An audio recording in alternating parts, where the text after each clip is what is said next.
Em 2015, aprovamos para 2018 o voto impresso ao lado da urna eletrônica.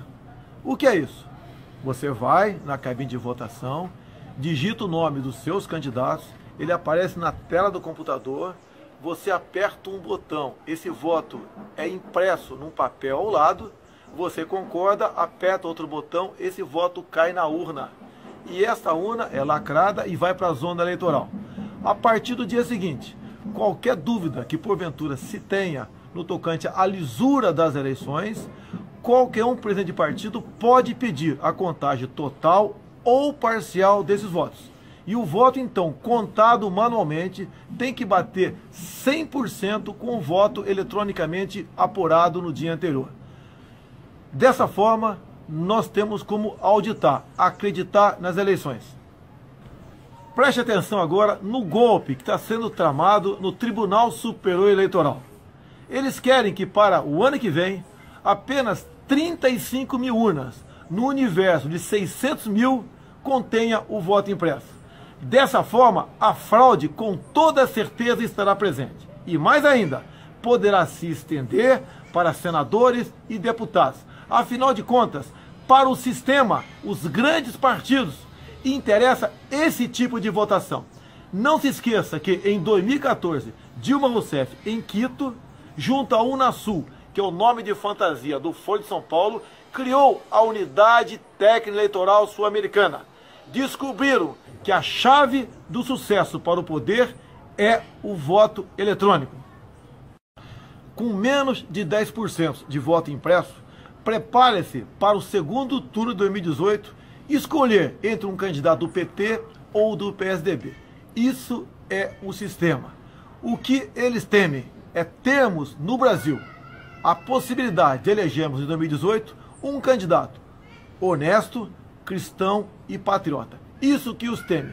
Da nossa parte, faremos audiência pública em Brasília para denunciar isso. E apelo a todos vocês, nas mídias sociais, que trabalhem, denunciem essa fraude do TSE. Voto impresso já, ou então não teremos eleições limpas em 2018. Um forte abraço a todos e fique com Deus. E vale lembrar que o César Parros, ele tem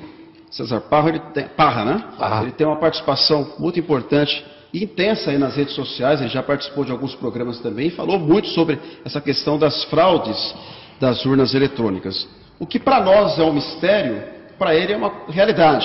Afinal de contas, ele participou intensamente dessas fraudes, investigou e trouxe à tona assuntos para lá de polêmicos.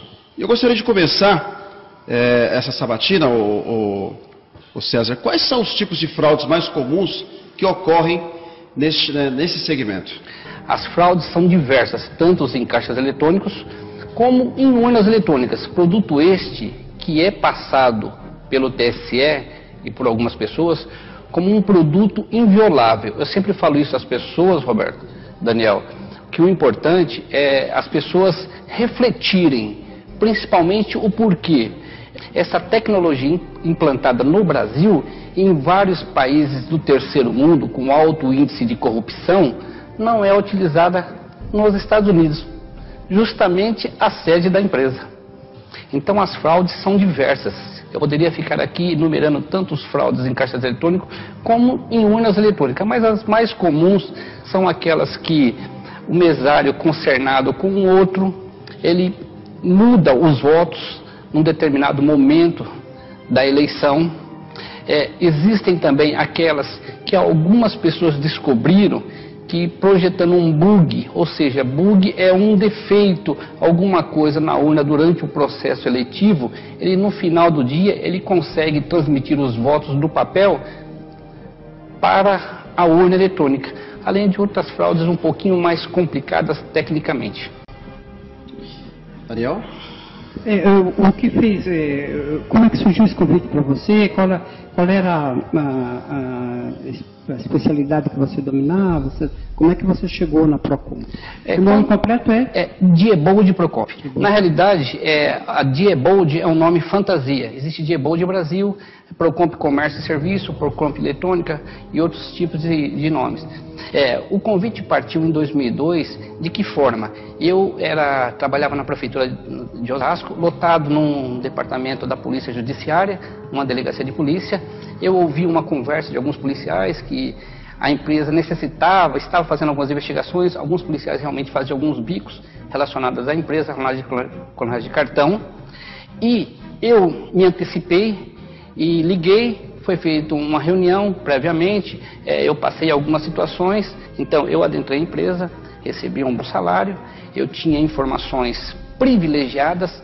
Por quê? Porque eu estava dentro da empresa, diferente das pessoas que trabalham no TSE ou que trabalham em qualquer outro segmento ou na própria polícia.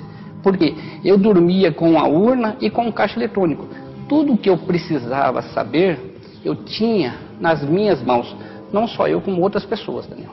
Então eram passadas essas informações para mim e eu saía a campo. Era uma situação muito fácil, porque as informações eram mastigadas, Daniel. Porque você estava dentro da empresa e lá você tinha a seu bem prazer tudo que você precisava. Os técnicos, os engenheiros, os analistas, entendeu? Então toda a informação vinha mastigada. Então era muito fácil você chegar numa situação onde havia algo ilícito ou não. Isso para iniciar um processo de investigação. Justamente. Você tinha acesso às informações para isso. Justamente, eram chamadas de sindicâncias, perfeito, muito boa sua colocação. Eram chamadas de sindicâncias. Quando envolvia a urna ou algum produto assim que poderia trazer um constrangimento maior, ou seja, manchar um pouco a imagem, que tornou-se um vulto maior, nem se abria sindicância. Era tudo feito de forma verbal, ou seja, César vai a campo, colhe o máximo de informações possível, traga para dentro da empresa e nós tomaremos as decisões cabíveis. Muitas vezes isso me chocava. Por quê? Porque as decisões deveriam ser tomadas de que forma, Daniel? Isso não é uma denúncia, mas é uma coisa para que as pessoas fiquem bem claras. Quem tem que investigar crimes não é o César Parra, nem a Diebold, nem qualquer outro órgão civil, e sim a polícia judiciária. E muitas vezes isso era omitido, justamente para quê? Para que a polícia não chegasse a certas situações e trouxesse algum arranhão na imagem da empresa. A fraude na parte eletrônica, ela só acontece por duas situações. Pelo aquilo que eu observei em todo o tempo que eu trabalhei da empresa, colhendo o máximo possível de informações. Por erro de projeção, ou seja, se houve um erro de projeção lá atrás, no produto que está sendo utilizado, e pela manipulação do homem. Tudo quanto é feito, existe a manipulação do homem, tudo torna-se 100% inseguro. Não existe nada 99% seguro, ou 1% seguro. Ou é seguro 100% ou não é seguro. Com relação às eleições, a urna ela não é fiscalizada como ela deveria ser na parte de segurança operacional, não em parte de situação dentro da empresa. Ou seja, muitas pessoas tiveram acesso, muitas pessoas, e o TSE, as pessoas terem mais conhecimento, o Daniel, o Roberto, o que ocorre? Ele manipulou tudo, ou seja, tudo é o TSE que julga. Se você tentar descobrir uma fraude nas urnas, não adianta você procurar a Polícia Civil. Você tem que procurar a Polícia Federal encaminha para o TSE, aí o TSE vai julgar para ver se tem fraudes. Com relação às fraudes a presidente, eu trabalho com números. O que ocorre? Uma das informações que um dos analistas me passou, o Roberto, o Daniel, é que o eleitor não percebe isso. Justamente o que é? Se você puxar, Roberto, as eleições sempre utilizadas pela urna eletrônica, é sempre na média 5% de brancos, 5% de nulos e 20% de faltosos. Como se alguém soubesse, Daniel, Roberto, que daria esse percentual. É a média 23, 18, mas a média é 20%. Você imagina que isso possa ser programado? Olha, eu vou falar uma coisa para você. Eu trabalho com coisas concretas, porque indícios é o que mais existe. O que ocorre? É importante que você fique sabendo disso. Coincidências existem, perfeito ou não? Em uma urna, 2 urnas, 3 urnas. Mas em 389 mil urnas, é coincidência? Ou seja, se vocês pegarem, isso é um deixo para os candidatos, até que eu achava que isso ia chegar no final da conversa, mas é bom que vocês toquem nesse assunto. A coincidência que você se refere é a repetição desses percentuais. Justamente. É muita coincidência em 389 mil urnas, Eu acho que não é coincidência, né? Ou seja, era muito fácil, Daniel, você pegar 10, 15 pessoas de má índole e infiltrar, que teriam acesso, poderiam fazer certas situações que o homem de má índole pode fazer. Agora, esse tráfego que você citou em relação à eventual constatação de irregularidades, tinha que passar primeiro pela Polícia Federal e depois voltar ao TSE, é porque a eleição é uma questão de segurança nacional, é isso? Perfeitamente. Só que é justamente isso que não ocorria. Porque urnas encontradas, urnas clonadas encontradas, situações que demonstravam que houve erro em algumas situações, porque a urna era programada no momento, depois ela é reaberta no outro, no log aparecia certas situações nebulosas, que deveriam ter um pouquinho mais a fundo, mas é aquele negócio. Como é que eu vou ir contra mim mesmo? Ou seja, o TSE nunca vai julgar e falar assim, olha, eu não sou competente, eu errei. Isso não é tão seguro como parece. Eu comento isso na área de segurança. Ou é seguro 100% ou não é seguro. Não existe, Daniel, 99% e 1% de insegurança. Então não é seguro. Você veja bem, há poucos dias atrás, o TSE, sempre próximo das eleições, ele lança uma situação para que alguns técnicos vão lá, convidados, tentar violar as urnas, perfeito? Só que ele priva essas pessoas de certas situações. Vai até aqui, daqui para frente não vai mais. Agora você imagina uma pessoa que trabalha dentro de uma empresa, que ele dorme com a urna, ele fabrica a urna, ele quebra a urna, ele está 24 horas com a urna, ele está 365 dias com a urna. Não apenas 4 ou 5 dias, como o TSE pede. Entendeu? Eu sempre faço isso com os meus amigos. Pega uma urna e dá para uma pessoa e fala assim, ó, fica aí 5 meses, 6 meses, depois você tenta fraudar. Não privar. Então, realmente, a gente passou a acreditar que a mentira é verdade. Aproveitando exatamente esse teu conhecimento nessa área de urnas eletrônicas, inclusive com as empresas que o senhor trabalhou, o senhor tem conhecimento de alguém que tenha se beneficiado com essas fraudes, politicamente falando?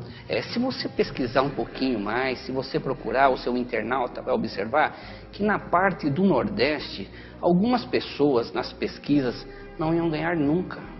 Nunca. Porque a diferença era muito grande, porque a pesquisa sempre dá 4 para cima, 4 para baixo. Agora, 20 para cima e 30 para baixo e a pessoa ganhar com a diferença tão grande, é muito difícil. Eu acredito que lá na região Norte e Nordeste, essa fraude, essa manipulação é mais comum do que aqui na região Sudeste? É isso? Sim, pelas informações e pelos relatos e pelas situações que chegavam a mim, realmente, citar o estado da Alagoas. Esse eu acho que é o principal foco. Entendeu? Que realmente chamava atenção. Por quê? Porque os candidatos lá não teriam chance nenhuma e ganharam. E há algumas situações de urnas quebradas, de urnas que pararam de funcionar de repente, depois voltavam, de situações que puxavam, olha, essa urna foi aberta 2 vezes antes e não poderia, o relatório está constando. Porque queira ou não queira, a urna é que nem uma caixa preta. Toda vez que você manipula ela fora daquilo que é dos padrões normais, ela registra. Então registrava. E o que ocorria? Pouca gente sabe. Mas quando uma urna quebrava ou apresentava um defeito, algumas voltavam para a empresa. E lá eles me chamavam. Muitas vezes, sigilosamente, porque tinha outros funcionários. Mas eu sempre tinha um funcionário que era meu amigo, que era meu confidente e que era a pessoa que passava informações. Então ele me mostrava, César, isso aqui não está correto. Eu falei, mas por quê? Porque olha bem, olha essa situação. Então isso me chamava a atenção. Eu relatava isso para os meus superiores e muitas vezes era um pedido para mim não continuar. Mas como eu sou curioso de nascença, mesmo às vezes os meus superiores não sabendo, eu continuava a investigar. Porque antes de ser funcionário, eu sou um cidadão, eu sou um eleitor.